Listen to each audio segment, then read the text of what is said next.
Welcome to the channel, guys. Gooner's Therapy. Dandagooner here.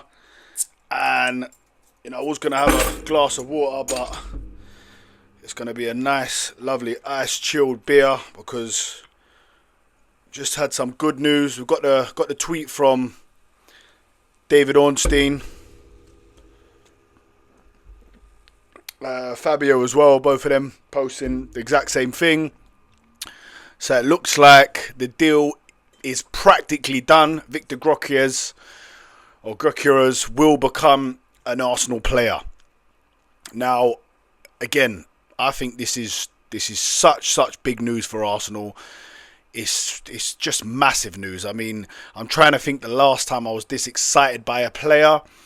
Probably was Aubameyang. Was probably the last time I refreshed my phone that many times to see if a deal had gone through. I remember with Aubameyang, similar sort of negotiations. It was taking very long, and I was surprised at the time because I think we had just finished sixth maybe, and we were in for Aubameyang, who at the time was one of the most feared strikers around Europe. His goal record was very similar to Victor Gyokeres' goal scoring record. So I remember being really excited and was so happy and couldn't wait to see him play at the Emirates, and he didn't let us down. He did exactly what he was there to do, and he scored goals. We all remember him single-handedly winning us that FA Cup as well. He just was in a team that was not good enough. But moving on to Victor Gyokeres, I mean, he's now coming into a team that's ready to win. For me, he's going to be the final piece of the puzzle. I've never had this anticipation of going to the Emirates. Of course, I touched on Aubameyang, but of course, I knew that we didn't have a good enough team to go and challenge for a Premier League or to go and win a Premier League. So, I mean, this excitement now with Victor Gyokeres, I mean, it's one thing getting excited about Declan Rice, a holding midfield player we thought he was initially going to be when he came in. He's going to improve the team and you're looking forward to him play, of course. But with Victor Gyokeres, whenever it's a striker or an attacking player, in particularly a striker, which we haven't really signed an out-and-out striker under Arteta. Now, that brings me to Jesus. I was so excited when we signed Gabriel Jesus. I was over the moon. I think everyone kind of thought, could he, if he was the main man, could he go on to get more goals? And he started so good. Everyone remembers pre-World Cup Jesus. He was just on fire. He wasn't scoring loads of goals, but the form was formidable.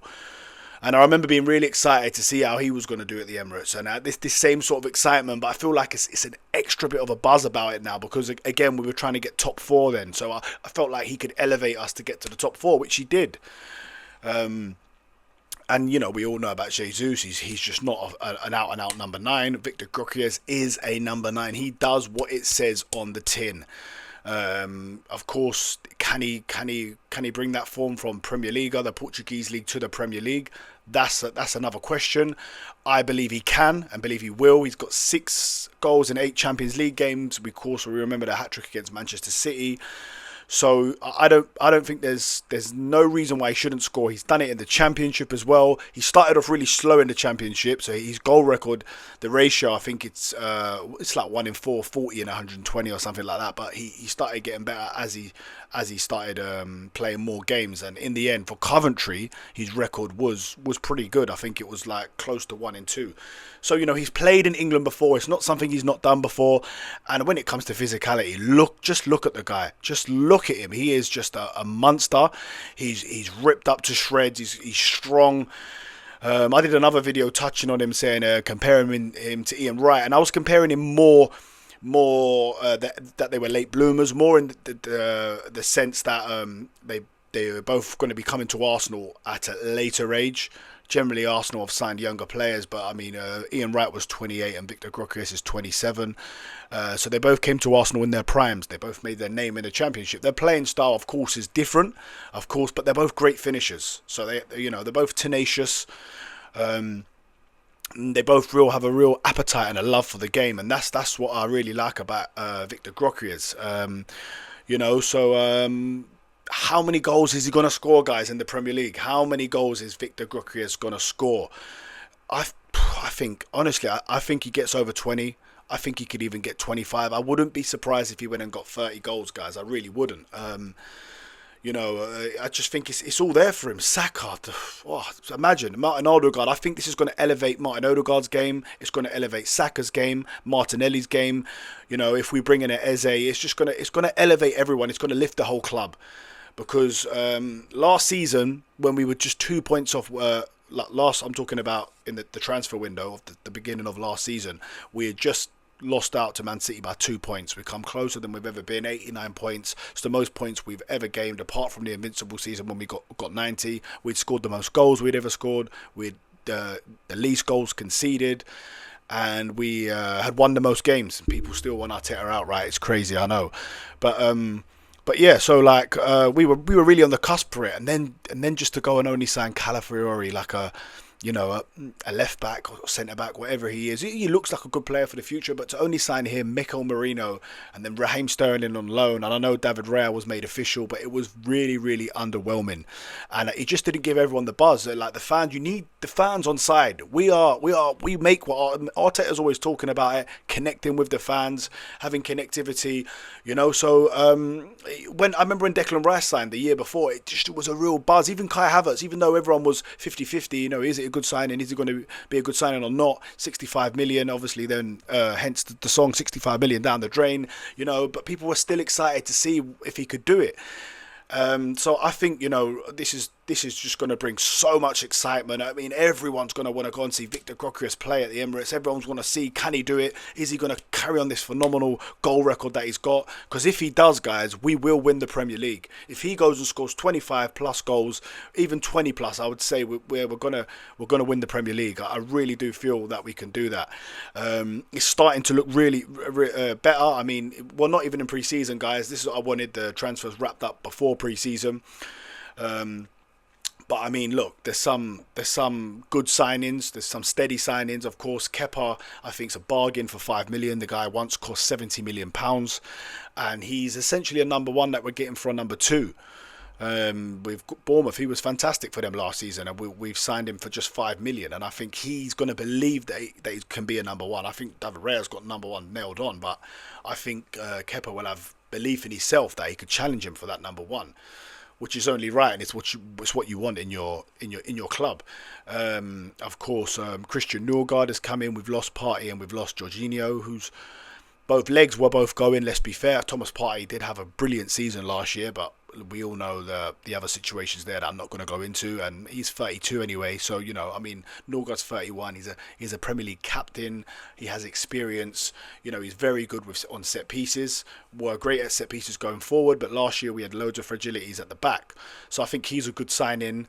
Kepa is an upgrade on Neto. Nørgaard, is it an upgrade on Jorginho? Experience-wise, probably not. But I mean, in the fact that he's a few years younger, bigger, stronger, more mobile, I think that's an upgrade. And Zubimendi, I really, really like this guy. I think he's going to be a really, really good signing.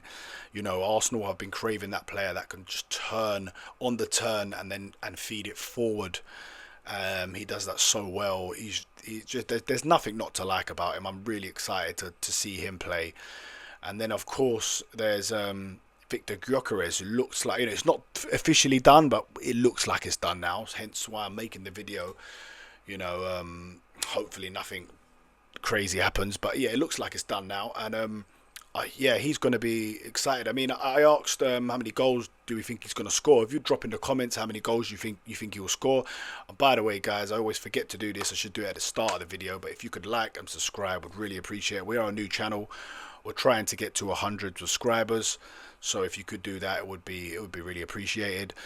But yeah, like I said, drop in the comments how many goals you think Victor Gyokeres will get. Premier League, guys, we're talking in the Premier League, how many you think he will get.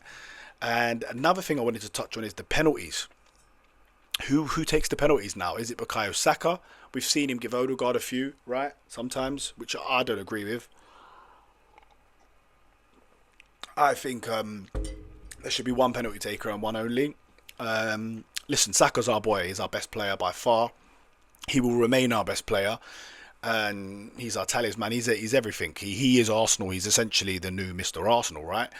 But I would actually give the penalties to Gyokeres because his record of his penalties is phenomenal. Saka's is very, very good too, but he has missed some big, high-profile penalties. He missed against Madrid, West Ham, and then obviously we go back to the Euros. But look, I think Gyokeres is going to be under a huge amount of pressure, come in for a big price tag, and because he scores so many goals, everyone's going to expect the goals straight away, right? It's the same with Haaland, and Haaland, he just did it, but he was also taking the penalties, and I think that's important that Gyokeres does take up penalty duty because, I mean, if you're a striker and you're having a goal drought, right? Say it's 2 or 3 games and he hasn't scored, then you get a penalty, suddenly you score it, your confidence is up again just from taking that penalty. You've got your goal, it's not weighing on your mind now that you've not scored for however many games. So I think that the penalty duty should go to Victor Gyokeres. Let me know what you guys think in the comments. Should Saka keep then? I wouldn't be totally against it. Look, whatever the manager thinks is right or the players between them, but I would imagine Victor Gyokeres would have been saying, look guys, I want to take the penalties. So I'm not sure if they could do something like what Omri and Pires did. I think it was if Omri got fouled, he would let Pires have it and vice versa. I can't remember exactly how it was, but they did something like that. But yeah, just 2 big things then. So how many goals do we think Victor Gyokeres is going to get in the Premier League for Arsenal, and who do you think is going to take the penalties for Arsenal? But yeah, good day for Arsenal. Good day, and I've been, probably the same as all of you guys, refreshing my phone, checking, seeing the same old tweets, seeing everything over and over again, the same old stuff, and just happy to see that it looks like it's practically done, and Victor Gyokeres will become an Arsenal player. But yeah, hopefully now, moving on, we can go and get an Eze or a Rodrygo. I think it's a bit foolish for us to think that we would sign both, but listen, I would be absolutely over the moon. Because, of course, we're getting the centre-back, I think it's from Valencia. I don't want to murder his name because I just can't pronounce it. It's gone off the top of my head. But, if we're going to get him as well, I think it will be either Eze or Rodrygo. I just hope to God that we do get one of them. And now someone, sorry, that I've not touched on at all was Noni Madueke. I didn't even include him in the signings, and it's just and it's been on my mind a lot as well. So I don't know why I forgot that. Just bear with me. This is my first homemade video, but Noni Madueke. Now, I'll keep saying now. I would like it to say it when it's properly official, but now it looks like it's going to be official. I'll say that we're going to get Victor Gyokeres. I think that will appease some of the fans and take a little bit of flack off Noni Madueke. I've done a video already on it, guys. You can see the video. It's on my Instagram, Dandagooner. I haven't uploaded it to YouTube as yet, but I will in due course. And it's just me basically saying, look, we need to get behind him. We need to get behind Noni Madueke. Every Arsenal fan now needs to get behind him, whether you think he's a good signing or not. He is playing for Arsenal. Now, he wouldn't have been someone I would have picked. I wouldn't have said, let's go and get Noni Madueke. I don't think anyone would have. But Arteta, he's the coach, and I'm backing the coach. And look, he's not a terrible player. People have this thing about, he's a Chelsea player. All right, fair enough. I get that he's a Chelsea player, and I get that we've had really bad experiences with Chelsea. But listen, it doesn't mean he's gonna flop just because these previous players flopped. Because he's definitely an upgrade on Raheem Sterling. Raheem Sterling, right? He is he was on loan for one. He was 31, I think, when we signed him. And let's face it, he's been done for a few years. It was a panic signing. It was a silly signing. He probably never should have signed. I would have rather been playing Reece Nelson. I know he went on loan to Fulham, but I think he would have been a much better option than Raheem Sterling. So, Noni Madueke, he's still upgraded us in that position. And also, coming on the left, of course, there's Trossard. We're not sure if he's going to stay or go, but he's getting on in age now as well. So if he does go, and Madueke is going to come in and either going to play on the left when Martinelli is not playing, or if his form's not well, or for certain games that Arteta feels he can play him in. I think he's very good at ball carrying. He's young, he's English, he looks like a boy with confidence. So I don't think it's the end of the world. I don't think it's the worst signing in the world at all. Do I think it's a great signing? No, it's clearly not, because he's not the finished article. He's 23 years old. But do I think he can improve under Arteta, like most players do improve under Arteta? Yes, I do. So, yeah, I think it's time now everyone needs to support Noni Madueke at Arsenal. But, yeah, so, They're all the signings so far. Let me know. What do you think? What do you give our transfer window out of 10? Let me know. So that's what we're gonna go with. What do you give our transfer window out of 10? Who do you think is going to take the penalties, Saka or Gyokeres? And of course, how many goals will Victor Gyokeres score in the Premier League? Thanks for watching, guys. Again, like I said, we're a new channel. We're really trying to put the work in. We're hoping to get to 100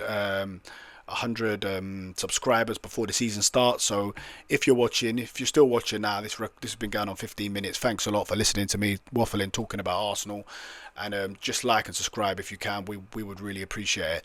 Thanks for watching.